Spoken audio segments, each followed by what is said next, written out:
So, welcome everyone to the crossover of so much talk about mental health, or Up and Up, the sewing channel. I'm not Love sure. that. We're I gonna have love to work both on of this. those. Yeah, this is just to introduce people to each other. This is Geralyn, our licensed mental health counselor from upandupwellness.com. We have our mental health, the Up and Up podcast that I am on. I am also on a podcast with Ruthie of Ruthie K's Inc., who is a tailor and designer and seamstress, is kind of her catch-all lovely title. Uh-huh. I've talked to both of you. I talk to both of you all the time because you're two of my favorite people. But I've talked on both of your podcasts about we come up to these points where I'm like, oh, I was just talking to Ruth about blah blah blah, or I was just telling Jerry about blah blah blah, Uh-huh. and we have a lot of interconnection because the basis of why both of you do what you do is all about helping people to be more confident and be more empowered, have more I just said confidence already. With Worth Ruthie, saying twice. double the confidence. Yeah. That's right. Yeah. With Ruthie at Ruthie K's Inc., the slogan of her business, because it's the entire mode of why we do what we do over there, is boosting your confidence with style. Yeah. So we do alterations, we do custom clothing. She does. I'm part of the royal we here. She does customization. Everything she does is about trying to help you feel the most comfortable and the most confident in what you wear for whatever you're doing, whether it's a formal event, whether it's your everyday. Because, Ruthie, you care about people putting their best foot forward and being able to do life to the best of their ability. Yes. I want people to be able to pull that power out of themselves to function in life at the top of their game. And when we look good, we feel good. When we feel good, we can better function. It helps us keep our cool. It helps us to portray ourselves in the most positive manner. Yeah. So, yeah. And then my guess is sorry, Anna, my guess is that the clothing helps you help a person find the clothing that most portrays the best image of themselves. You don't try to put Anna in taffeta. I don't know if that would work, but you figure out who the person is and then help them. Yeah. Yeah, that's totally what I do. And it can be very different from a lot of other seamstresses and tailors who function on the fact that, oh no, this garment was made this way, so it has to stay this way, or it has to fit a certain way that isn't made for your body. Yeah. Because my other catch-all is clothing is camouflage. So my goal is to take your clothing and to camouflage what you don't like and accentuate what you do like, so that you're more comfortable in showing yourself to the world. Yeah. Yeah. So I learned to so much more about listening to people and then using all the geometry and math skills to actually be able to picture how to make them look like what they want in whatever they want. Yeah. Because I also believe anybody can wear whatever style they want as long as it's made for them. Yes, exactly. And Anna, I think I passed over you introducing me. You did, but this was delightful, so I'm loving it. So Geralyn, as a therapist, a licensed mental health counselor, I'm hoping I got those words right the first time because I don't remember. Everything that you're about and what you do every day is you're helping everybody live their most true self to their own values and their own way of life, what they want out of life. Yeah, it's just a different way to do what you do, is to help people maybe not hide, but set back on the back shelf the things that aren't working for them and accentuate the things that are working. Yeah. And one of my best examples is people with ADHD, and how the world tries to get them to be not ADHD because that's convenient for the world. And it's like, if you're ADHD, lean into it and find a job, don't become an accountant or a landscaper, become an emergency worker or a, lobbyist or something that really matches with who you are. Yeah. Yeah.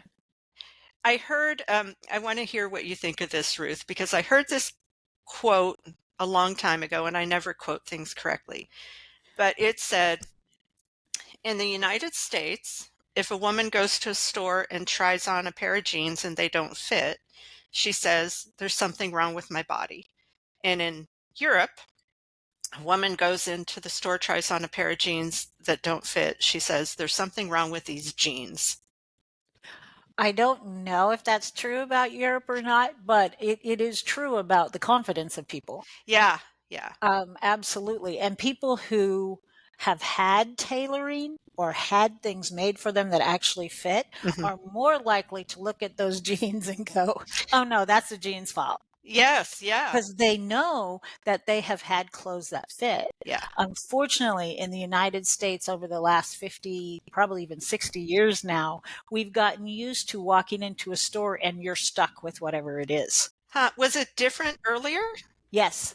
Oh, In the 1800s, early half of the 1900s, there were a lot of tailors in stores.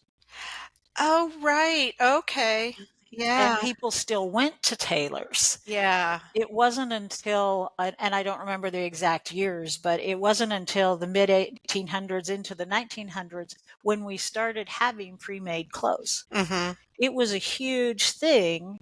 And a lot of your books are written about it, your romance type books and all, where they went into the big department store in England. Yeah, They yeah. don't talk about the United States, but and how it was amazing because they could get something that was already made, where Right. before you'd have to go to the dressmaker. And Yeah. if she happened to have something on hand that somebody didn't want, she could remake it for you if Mm-hmm. you were a close fit. Yeah. But so people knew that clothes were made for them. Now Um, we feel like we have to be made for clothes. yes. Yeah. That's the same idea, whether that is true or not. It's a Yeah, good it's idea a to think. Yeah.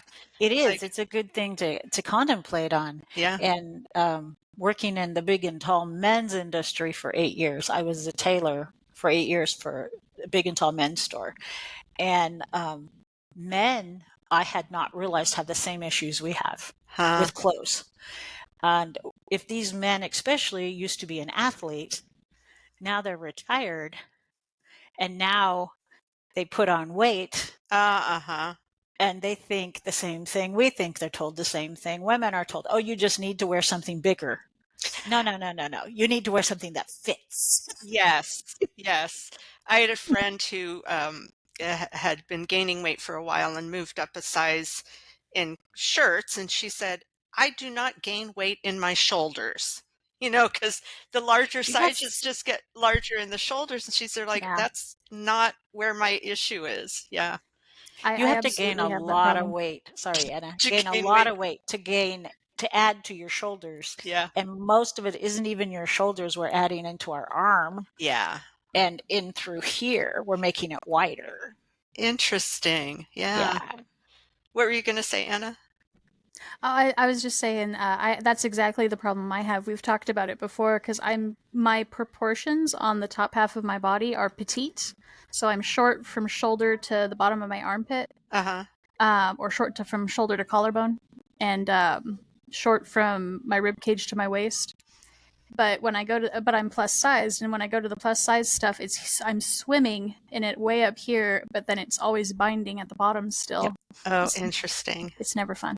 Yeah. And clothes aren't made to shapes, or they are made to shapes, but not everybody's shape. So they're either made apple shaped. Mm-hmm. So anybody with shoulders, they're too narrow at the top and they're super wide at the Mm-hmm. bottom. Or they're made to where they hang straight. Yes. Yeah. And then there's not enough room if you have hips. Yeah. And again, taking that back to counseling, there's this view of what people should be as a person. Mm-hmm. And I like that idea if they're made straight, so like nothing shows through. so people are said, fit into this box as far as your emotions, your personality, and that may be convenient for the rest of the world, but isn't going to develop confidence in yourself because you're not No. showing who you are. So it's not just hiding those things, or having something that fits around you. It's having those things that allow yourself to show through. Right. Yeah. It's the same thing when they tell us you can only wear stripes up and down, Yeah. or you can only wear stripes this way. I have one customer who's a very large young man. I mean, he's just a big guy. Uh-huh. He's like 6'4", and Uh-huh. then big to go with that. And he loves to have his stripes go around. Uh-huh. And it looks perfectly fine on him. He can carry it off because he's happy. Yes. Yeah. And he doesn't really need to look taller. So Good point. Good point. he's a big guy. He just feels more comfortable when they go around him. Yeah. And people will tell you, no, you have to wear this, or you have to wear that, or you can't wear that color. And when Anna was a little girl, she loved color. Mm-hmm. And I had to forbid her from wearing more than 7 colors and/or patterns on her body at one time so we could look at her, So you could actually see her. not just a blob of color. Hey, you said clothing is camouflage. It is. You were camouflaged really well.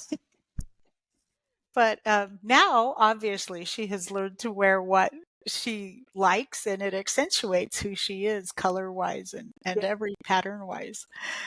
But yeah, because it was just too much color. Yeah. And we have one customer who we keep trying to talk into wearing one solid piece on him at a time because he has so much pattern.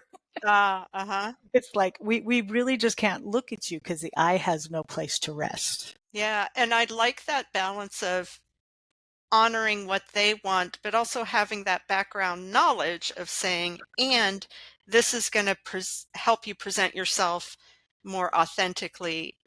Just Yeah. because I have this knowledge that too many colors are distracting.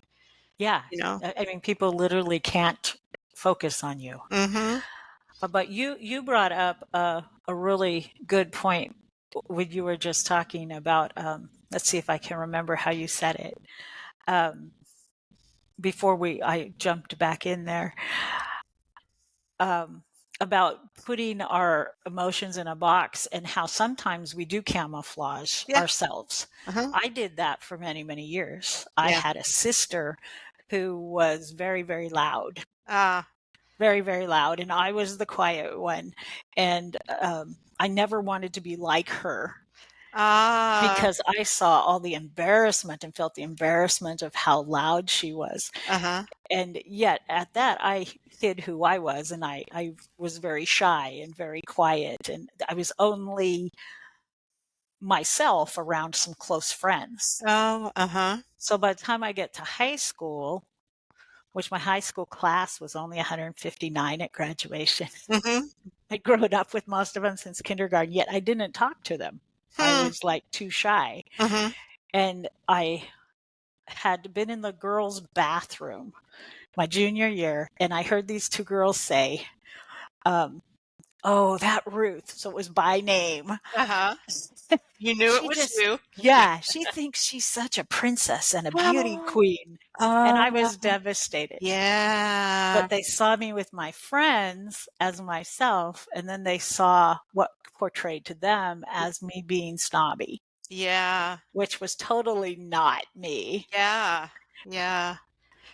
So how did you change? How did you? Because I think that if someone says, be this way and we are that way, they're telling us what to do. And if someone says, be this way, and we say, I will absolutely not do that, I will not be as loud as my sisters, there's also that external influence on who we are. So Yeah. So how, because I wouldn't I think of you as quiet and thoughtful, but I wouldn't say you're shy. And I definitely wouldn't say you're like a princess, like you think you're. My kids have informed me of that too. They cannot even imagine me being Yeah. Or honestly, princess, like No. I'm better than you. Yeah. A lot of the I'm better than you was I used clothing clear back then. Clothing has been my passion forever, like Mm-hmm. 6 years old. Mm-hmm. And so I would make me clothes that were noticeable. It was the noticeable part of, hey, I'm here. Ah, uh-huh. Like one time I made a satin up-down skirt and a top Uh-huh. with the collar that had lace on it. Another time I made a pair of overalls that had ruffles on the bib. Oh, yeah. And they were made out of the Walt Disney's Robin Hood print. Wow. So you're there like, So this is me. this is me. It was Yeah. in my clothes, even though I couldn't really talk to people at that point. But when I heard that in the bathroom, it's like, I have to change this. So I set out to be more outgoing, and I found it was much easier when I went to college. Ah, Because I left my hometown and all the people I knew, and I went up here to Washington, and I could be anybody I wanted. So yeah. I took that freedom to present myself as how I saw myself inside. Yeah. It was hard. Yeah, because there's a lot of pressure. There's a lot of external pressure to um, be a certain way, dress a certain way. I remember, so I did one of my internships at uh, it was called Even Start. It was teaching the parents of Head Start kids. So it was adults, um, English as a second language, GED, Whoa. adult basic education to help them kind of get a step up because, that helps their kids too. But we were talking, so it was me and three of the other teachers, and we were talking about how kids are put under such peer pressure to all dress the same and we need to encourage them to express their individuality and to not feel pressured. And I looked around, and all four of us were wearing some iteration of a pink sweater and tan slacks. And they're like, I said, this is organized peer pressure. Like, it's still peer pressure. You dress a certain way to work in this job, or you dress a certain way uh, to say to the world, this is who I am. And apparently pink sweaters and tan slacks meant teacher. They kind of do. Yeah. Yeah. Yeah. And it's, but yeah, there's also kind of this, it's not an argument, but this back and forth in the counseling field about what counselors wear. We are professionals. Should we wear suits? We are trying to connect with people. Should we wear, jeans and t-shirts? And bottom line, what works best is if you wear what's authentic to you, that comes across better than trying to decide what the world wants to see or what the world needs to see. And I do dress pretty casually, but if people kind of go, I don't know if she's a professional, once I start talking with them, they see that. And the same thing the other way, if I have a friend who's a therapist who does dress in a very professional, she looks like a lawyer kind of way. And if someone walks in and says, ooh, I don't know if I can feel connection with her. And then as soon as they start talking, they feel that connection. But every once in a while, I'll try to dress up and my clients come in and say, oh, do you have a job interview? Oh. I know. Or worse, oh, are you going to a funeral? Oh. Yes, that is Yeah, worse. yes. And they're like, oh, I'm just wearing black slacks and a nice shirt.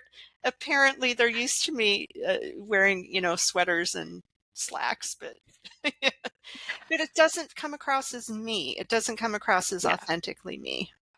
Yeah, it with seamstressing, it's the same way. And the biggest thing I get now compared to when I was working in stores is we just want you to wear things you've made, which is like, okay, but then I have to have time to do that. Yeah. Oh, right. Yes. Or I have to hire somebody, which means I have to find somebody Yes, that's to like, make me yeah. clothes. It's like working at an expensive store and they want you to wear their own products and you can't afford them. Yeah. Yeah. Yeah. Yeah. And when I worked for a bridal salon and then I worked for the Big and Tall men's store, I had to wear suits. Mm.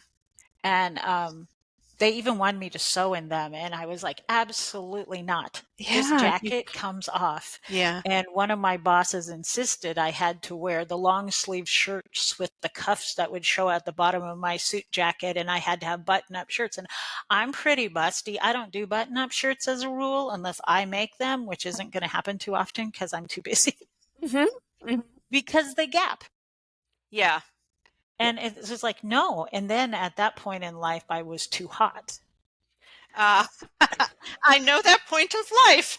Yeah, yeah. And it's like, no way. So I always wore a camisole shirt under it but yeah. And now trying to find my own, since I have only my own business, trying to find what do I want to wear?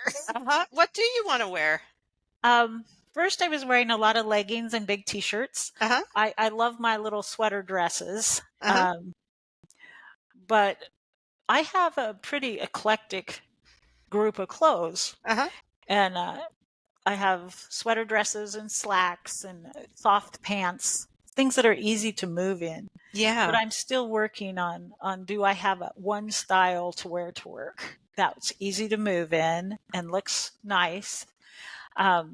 When I present my tuxedos as they come out, I will wear something fancier because I'm presenting a fancy product. Yeah.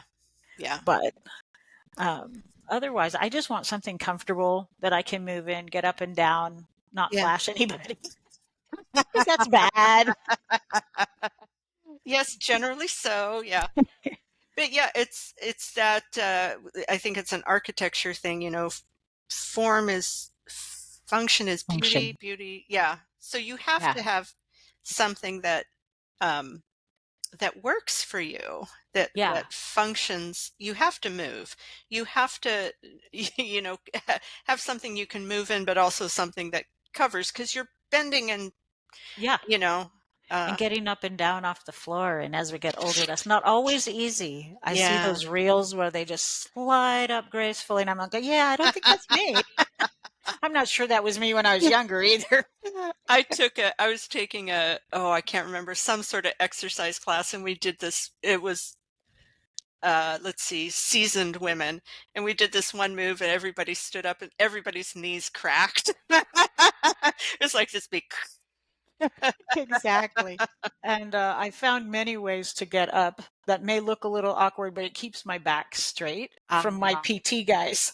Oh, Because they wanted me to stand up straight and then, do basically stand up from a lunge. I can't even do a lunge, Jerry. Never have. And the one head guy was finally like, just let her do it. Look, her back's straight. yes. Yeah. And again, that goes back to that authenticity. Instead of having the world dictate how to do things or what to wear or who you are or how to think, to take that information, this might be a better way to do that, or here's a piece of information that might help you, but then to be who you are. Yeah. And with your job, isn't that the hardest thing, is to get people to see that they don't have to do it a certain way? Yeah, I think I'm trying to think if that's the biggest thing. It's definitely one big thing. Yeah. And I do have kind of a core belief that if the best way to, change the world or be kind to the people you love or anything like that is to be your authentic self. It doesn't come across clearly, or as well, it doesn't get heard as well if I say something in a way that doesn't feel like I'm saying it. Like if I say pretentious, moi, that's just not who I am. But yes, most people grow up always feeling like they're put in different boxes. Like my parents expect this of me, my school expects this of me, and it's hard to maintain that sense of who you are with such external pressure. Yeah. I have a trouble with the word feminine, like you're not dressing in a feminine manner. And they're like, well, I'm female, so any way I dress is feminine. You Exactly. can't tell me that I'm not dressing in a feminine way. I tell you, and if I'm wearing overalls and, boots, that's feminine. It's like when I inherited a nibbling, and Okay, they what's a nibbling? a niece and nephew. Oh, okay. It was Anna's word long before it became popular. She's I used didn't it know for it was centuries. yeah, She's that's always called her niece and nephew's nibblings. oh, I love Um, that. Yeah. yeah, and our nibbling was they hated dresses. Mhm. She absolutely hated dresses, like from when she was 7. So she was thinking, oh well, I don't like dresses, and I don't like um doing those female things. I like doing this, and this, which are masculine things. So maybe I'm more masculine. And it's like, excuse me? You can yeah. I mean, you can look at it that way, but maybe that's just you. And Mhm. I told her about my sister, her aunt, because she didn't know us very well. Mhm. And I says, your Aunt Mary has always, she's the one that went out and baled hay. Yeah. She's reworked trucks. She Mhm. wears both dresses and pants all the time and always has. She But played football. she played football. She was the first girl to go out for football. But I mean, if you prefer the same sex, Mhm. that's fine, but that doesn't make you masculine or feminine. Right. You're you. You are, right. And it's what we do and how we dress doesn't dictate who we are inside. Yeah. My daughter, when she was 5 or 6, all she wanted to wear was dresses. She called them twirlies. And she wanted to wear shoes that made noise. She called them tappies. So any shoe that I made love it. noise, she just thought that was amazing. So she wore twirlies and tappies. And just because of my budget, we would go to Goodwill because she could pick out 5 twirly dresses.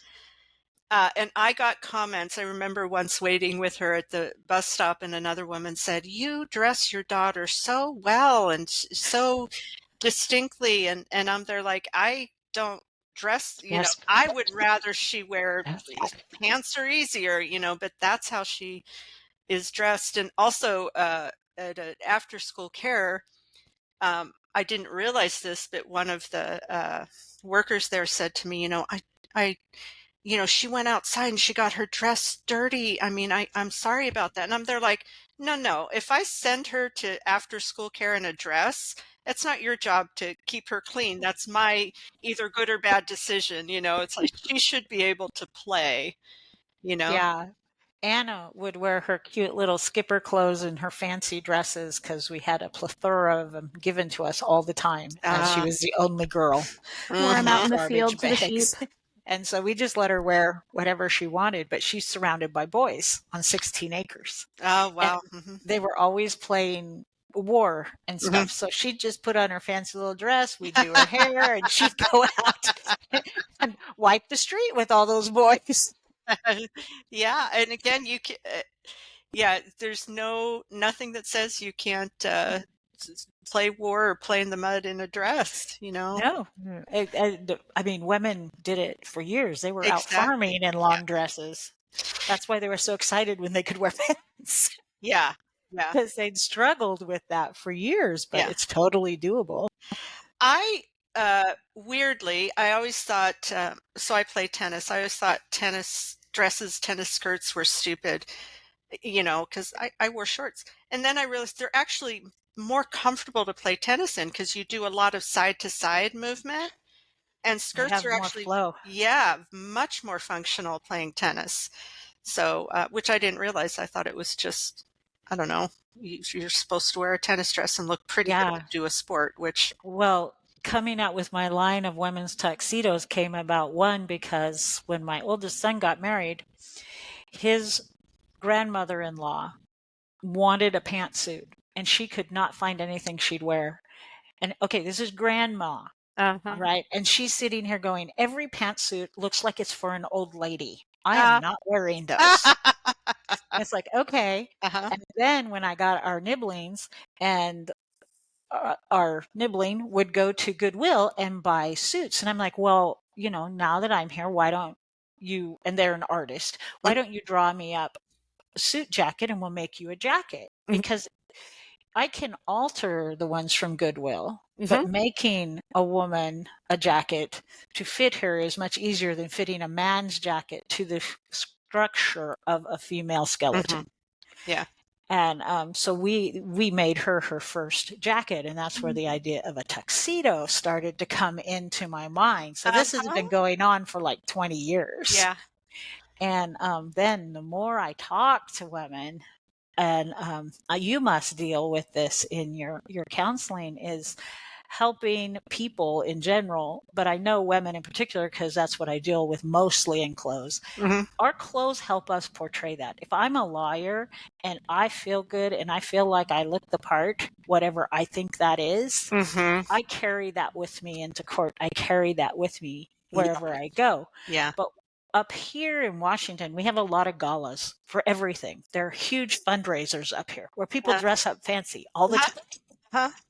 And I have had CEOs and military personnel and lawyers who tell me when I wear that dress, I become the eye candy. People don't treat me the same. Yeah. And that's when it solidified into a tuxedo is the most formal suit we can have. Yes. In all our brains, it requires us to say that's a person of power. Yeah. That is definitely, again, not only helps us present ourselves in a certain way, but the world sees us that way. Yeah. Which then is, there's kind of that dilemma then is, do I give in and say I'm going to dress this way because the world responds that way?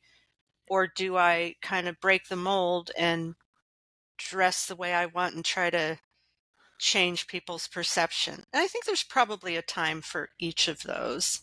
Yeah, and it works both ways with the women's tuxedo in actuality, because we are breaking the mold, because women are expected to wear a fancy dress. Oh, and worse yet, we're expected to wear a different fancy dress. All the time, right.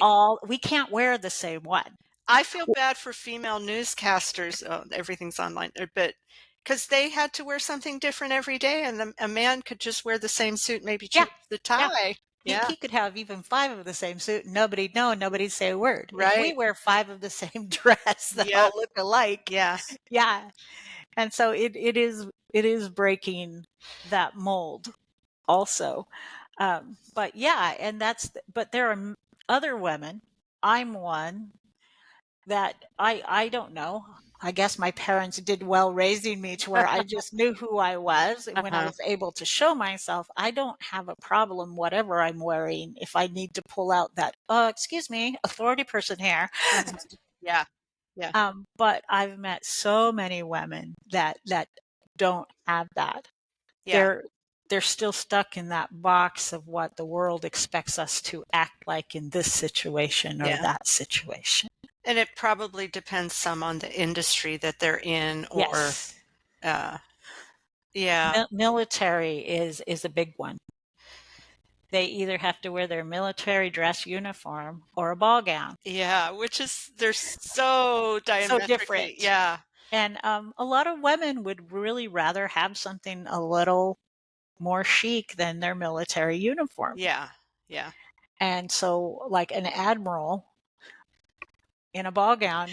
Yeah, that doesn't scream admiral, does it? Yeah, and people then feel like they can treat them with, and this is what I've been told, that they can treat them with less authority while they're in that ball gown. It's like, once you take the uniform off, you're just a civvy and we can treat you however. And it's a female, like, no. which is even, yeah.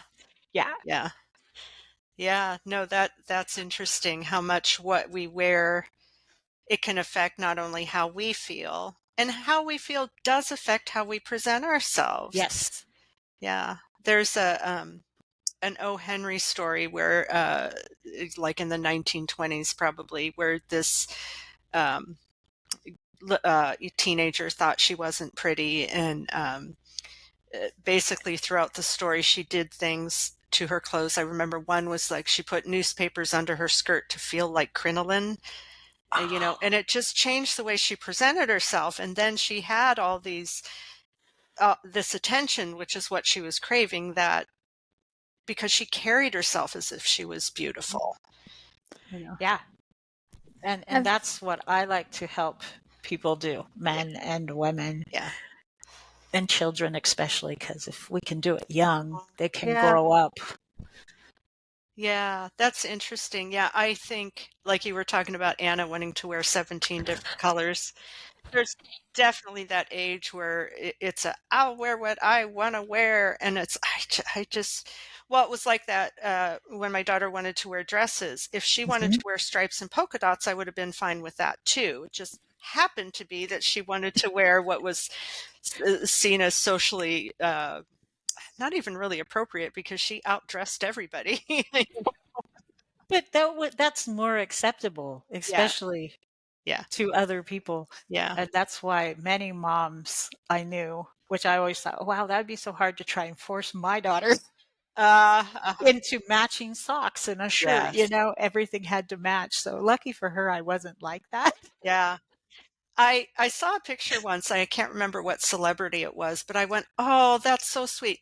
It was a famous celebrity with their kids, and they were dressed like they had dressed themselves, and they're like, Wow. good for you, and paparazzi's out there taking pictures of these, kids and, mismatched socks and whatever. And they're like, good for you. You care about your children more than you care about what the world thinks about you. Well, it's like we've never worried about haircuts. Mm-hmm. And our oldest son was 7, and he wanted Armor Hammer pants because they worked really good for soccer, because you could catch the ball in that low scoop of the pants. Okay. And he liked to be goalie. But he also wore his hair in a mullet. And so,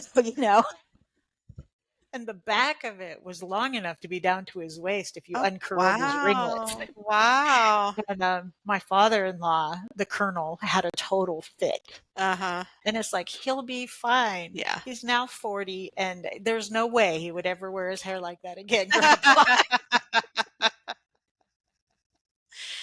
Yeah, there's those expectations. And again, it's that balance of, I think we do have to conform sometimes. Like you go on a job interview, you do dress a little nicer, or you're, a teacher, you do want to dress a certain way. So people very quickly recognize, oh, this is your role. But then you can still do that in an authentic way. You can change it a little bit, or certainly if you're not in that real strict rule, like in the military, you kind of have to wear your uniform to really use clothes to accentuate who you are, to make that statement to the world and to yourself. This is who I am.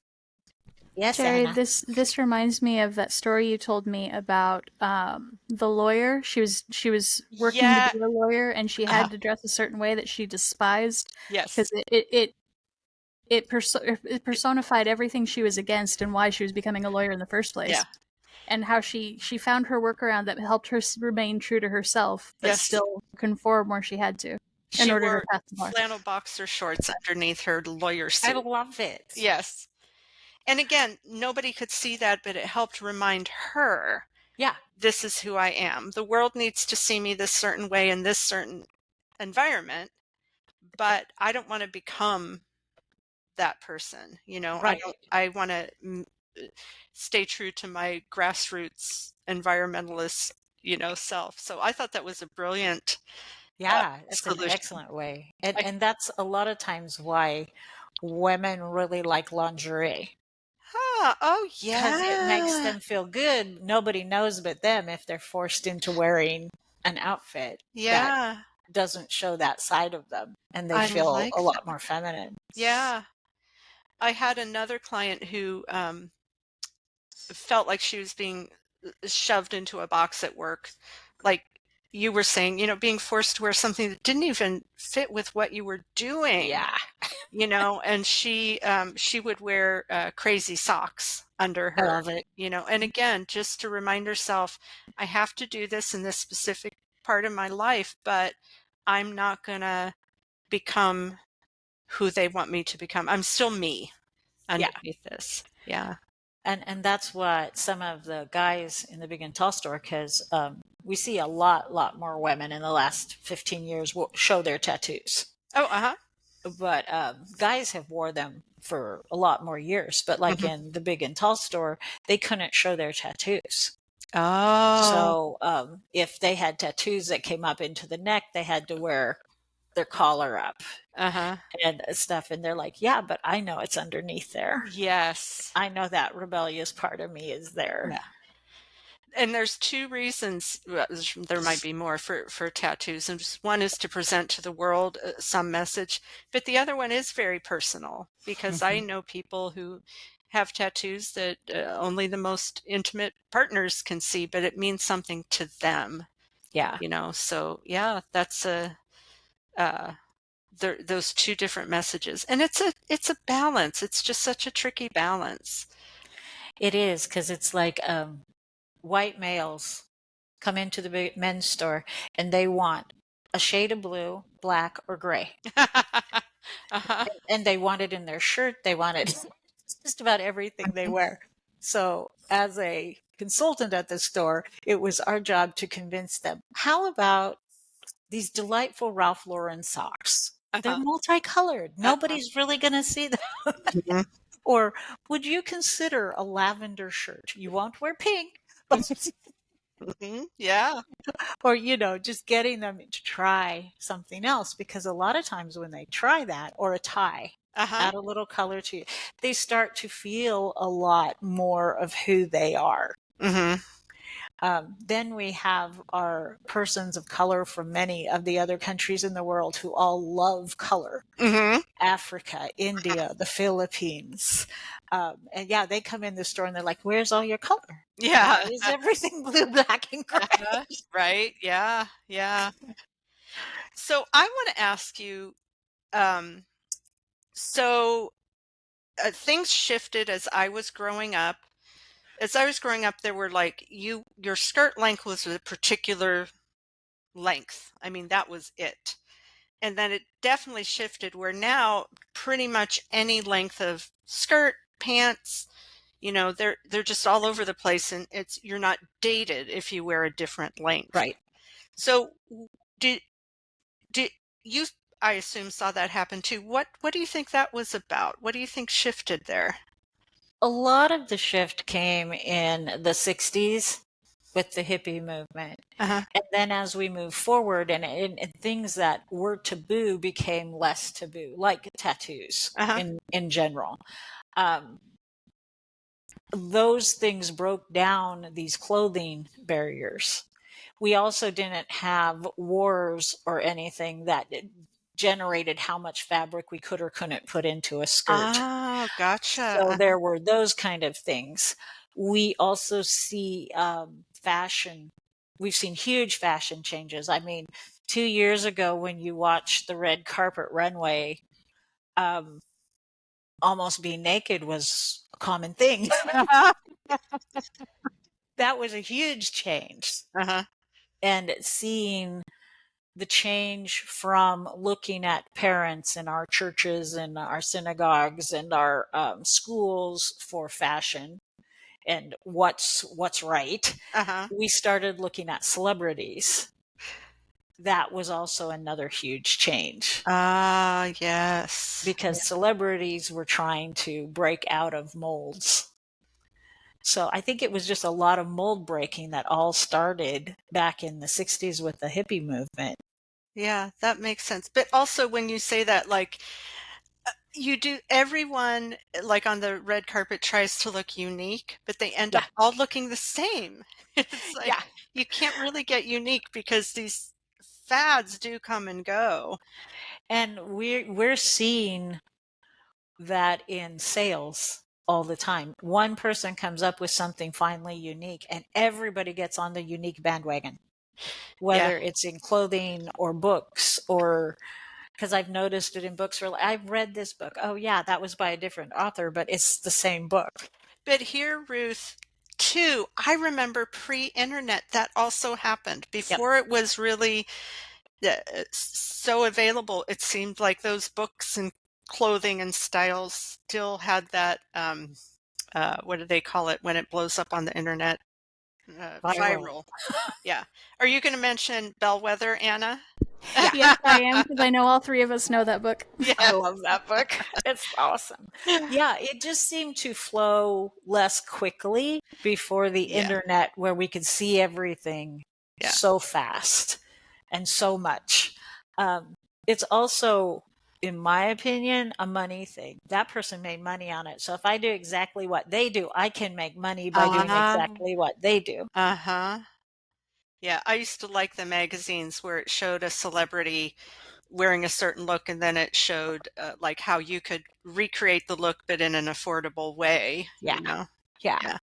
So, because we know the book and probably no one listening knows what we're talking about, do you want to explain Bellwether, Anna?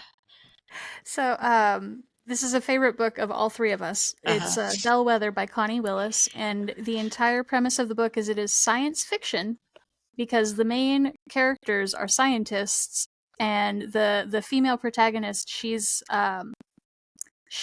her area of research is trying to discover how fads become fads. What is the point where something turns into a viral phenomenon? Pet rocks. Yeah. Pet rocks, chopping off your hair in the 20s, wearing pants, and anything and everything. And she's the whole point of the book is a dissection of sociology, basically. Just why do humans do what they do? It's very silly that we just picked one day that to everybody have a pet rock. Yeah. And she ends up connected with this guy who's studying sheep.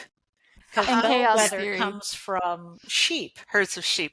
Where the leader isn't in the front necessarily, but there's a leader where everybody does tend to follow. Do whatever they do. Yeah. And it's kind of called the Bellwether. Yeah. It's hard to identify that because they're not necessarily in the front. Yeah. Yeah. Yeah. It's a fantastic book. It's hilarious and informative. Yeah. And it's really hard to look at the world, especially if you work in customer service or marketing. It's really hard to look at the world and not relate everything to that book after the fact. Mm-hmm. Oops, I think I just muted myself on accident. But you're looking at everything as this setup of, wait, now everybody's doing this just because someone else did it, but who did it first? Everybody's doing zombies, and now it's vampires, and now it's angels, and now it's true crime. And now it's zombie vampires. Yes! So another topic, we're getting a little long here, but I think this is great. Another topic that you guys have both been cycling around in the last little bit here was, and we've talked about previously, both all of us individually, is you were talking about the public perception from what you wear, how you deport yourself, what you choose to do on all levels. And I know Jerry and I have had conversations, and Mom Ruth and I have talked about this too, about people making assumptions about you based off of how you behave or what you wear. Mm-hmm. And sometimes they're good and sometimes they're bad. It's not even like a bad thing. I'm trying to remember where I was going with this, but we've talked before about how funny it is, like with people assuming that because your daughter wore the dresses, the tippy tappies and the twirlies, that oh well, public deportment must be very important to you, and you present your child so properly. Yes. And it's just a funny thing that people make assumptions about, and yeah, I just find it very interesting, especially where we're all in the industry, if you want to call it an industry. We are all in the vocation of helping people just be true to who they are and be honest with themselves, and in so doing, being honest with the world and how people are still going to take you how they're going to take you. Yeah. And how that does change over time. You know, I do think that does change as women there may come a time where a woman wearing a ball gown is treated with deference and respect, Yeah. or uh, a professional wearing jeans and a sweatshirt, or is perceived as knowledgeable. I do remember in high school, there was one teacher who wore jeans. Yeah, I know it was a new thing, but he was so structured, intelligent, knowledgeable that um, that kind of overrode his very, very casual way of dressing at that time. Uh, and he didn't need that. He didn't need that uniform of the pink sweater and the tan slacks, which Yeah. would look funny on him. Um, but yes, there's definitely that first initial um, uh, impression that other people have of you, and that I think can serve you well when going into a new situation. It's just like a shorthand, Yeah. this is who I am. And then you kind of adjust it as you get to know people. But it I is a real quick way to let other people know what your role is. I know that my youngest son became an auto tech, and he went in for his first job after auto tech school, and the guy hired him on the spot. Mm, And he hired him on the spot because all the other guys were taking the advice, come in dressed for the job. mm-hmm, He came in his dress shirt and his slacks and his shine shoes mm-hmm. because he's meeting the boss. Yeah. And he got the job because he said, you cared enough to present yourself in this certain manner. And that's how we used to be told. It's Yeah. pretty new when people are saying, oh, if you're going to be a ditch digger, come in your ditch digger clothes. Mm-hmm. Yeah. and it just for that person who was interviewing him said that he would do a good job. Yeah, I do think that's thinking of the other person. That's a way of showing respect to the other person, that I took time to think about what you would like to see or what message this would give to you. And I think that's true in a lot of situations. I'm thinking about, again, funerals. I have nothing against tank tops, but wearing a tank top to a funeral says something about potentially, may say something about respect, or, you just Yeah. kind of take a little extra time because something's important, you know. We all took a breath. I know, at the same time. Yeah. I was just going to say, there are some religious holidays, and it was uh, in my family. My mom said she had us dress nicely and she cleaned the house, even though no one was coming over, because that was kind of a ritual of, this is an important day. Which I always thought was a great way to look at it. I took the time to do this, not to show anybody else, but to kind of just say, this is important enough to take To do some that. time. Yeah. I like that. Yeah. My mom would always set the table. People always said we had such high class manners. Uh-huh. But and we did, because her great grandparents were wealthy people way over in Europe a couple centuries back. But so she had grown up where for dinner you always set the table and you always put all the silverware on it, Mm-hmm. and you have the two glasses, and Mm-hmm. so we grew up that way, and it was because it's important. My Yes. family's important enough to actually set the table and for us to all sit here together. That is so interesting, because I had a client, a mom, a single mom, very, very busy, often had dinners where, Hot Pockets or peanut butter and jelly, or whatever she could throw together. And she was concerned about her kids not feeling structured, or that mealtime was important. So she started doing that, and literally set the table and cut a Hot Pocket in half and set it on the plate. But at a set table, it just showed that dinner was important and dinner time was important, even though she didn't have time to prepare much more than a Hot Pocket or a peanut butter and jelly sandwich. That created that sense of family and that sense of caring. And my husband's family wasn't like that. So when we got together, we went more towards my family. Uh-huh. Yeah. And he, even now, sometimes, because his family would always sit wherever and eat, and sometimes we do that now that the kids are gone. Yeah. But a lot of times he'll even start it by setting the table. Uh-huh. Yeah. Yeah. So yeah, clothes just represent a lot of things, or are messages about a lot of things. And I think the thing both of us are saying is you start with the core. You start with who Mhm. you are inside. And whether that's a mental health thing, how you present yourself, ADHD, or different things in the mental health area, to say, this is who I am, and how can I match that to what I need from the world, rather than starting from the outside. This is what the world expects, and then the part of you that is authentically you gets buried so deep. So Yeah. again, even if it's just wearing flannel boxer shorts Which under is that awesome. suit, it's That's an important awesome story. to not lose. I know, I love that one. Yeah, to not lose who you are. Yeah. Yeah, because I know a lot of men that I've met over the 8 years in the Big and Tall Men's Store that would wear fancy socks because Yeah. nobody could see them, but Yeah. that was their flannel boxer shorts. Yes. Yes. That was their little, you can't tell me how to, yeah. Yeah, And it's not just that, it is a reminder that I'm an individual. yeah, I know I have to do this for my job, or for whatever reason, or because of how people interpret who I am, but I'm always basically who I me. am in my heart and soul. We are going to hopefully have a interview on So Much Talk with a friend of mine named Keith.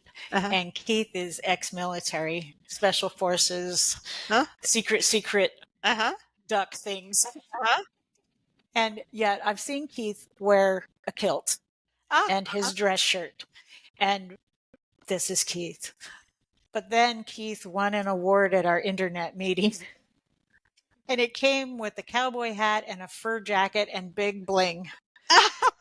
And Keith went and got cowboy boots and blue jeans to go with that. And he totally rocked it. Nice. This is a different side of Keith, but it's still the Yes. same Keith we'd see in the kilt and the dress Yeah. shirt, Yeah. or the Hawaiian shirt and jeans, Oh, and I which like he would that. also wear. Yeah, I like that too, because as an exploration, or even as a stepping outside yourself, because I am not a fancy person, but I do love, when I go to, the theater.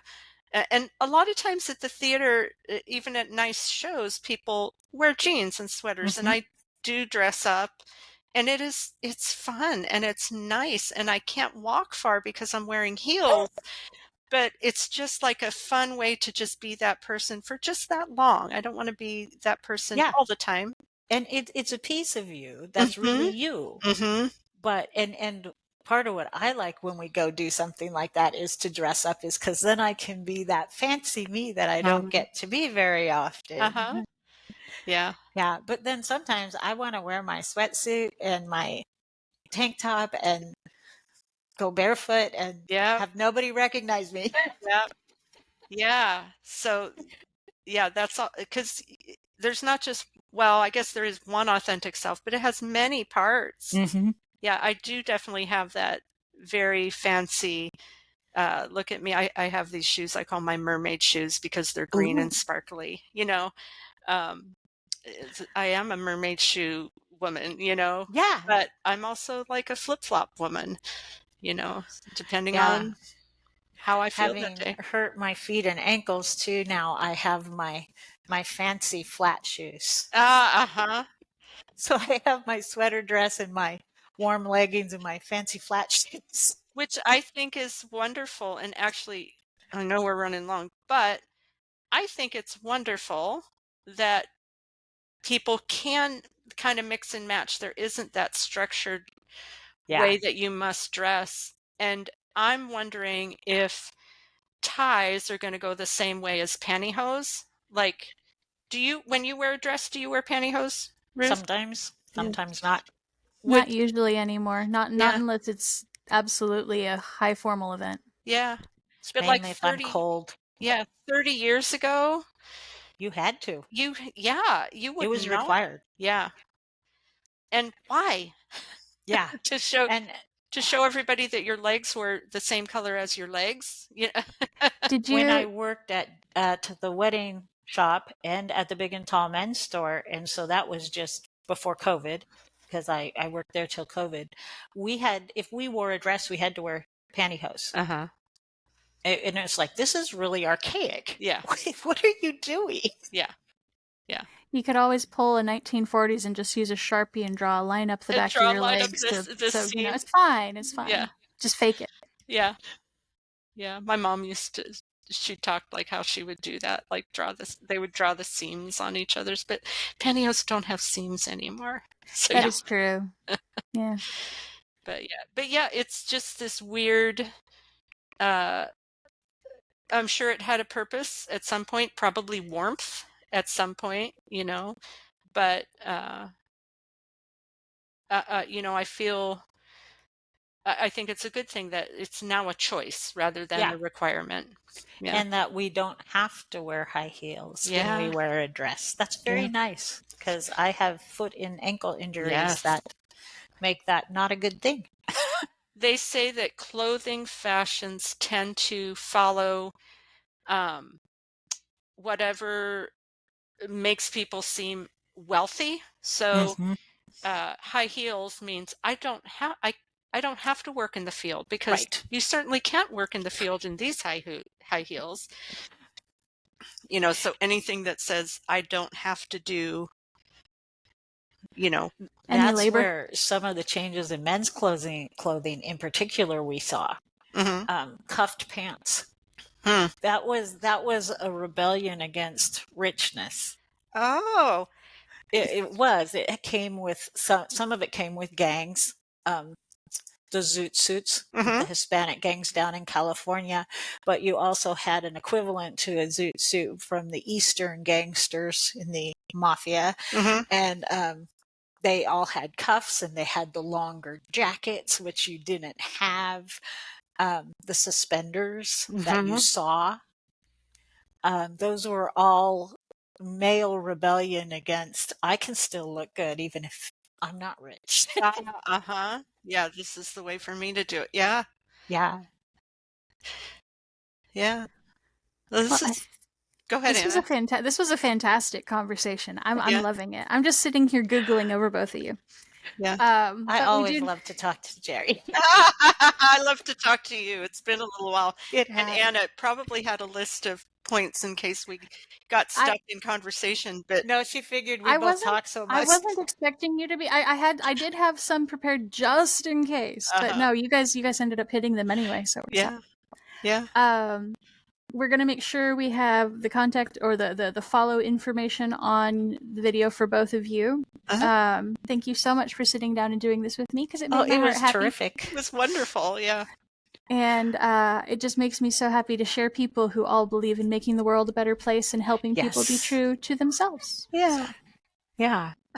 This is Ruthie of Ruthie K's Inc. and Geralyn of Up and Up Wellness, and we will catch you all later. Bye.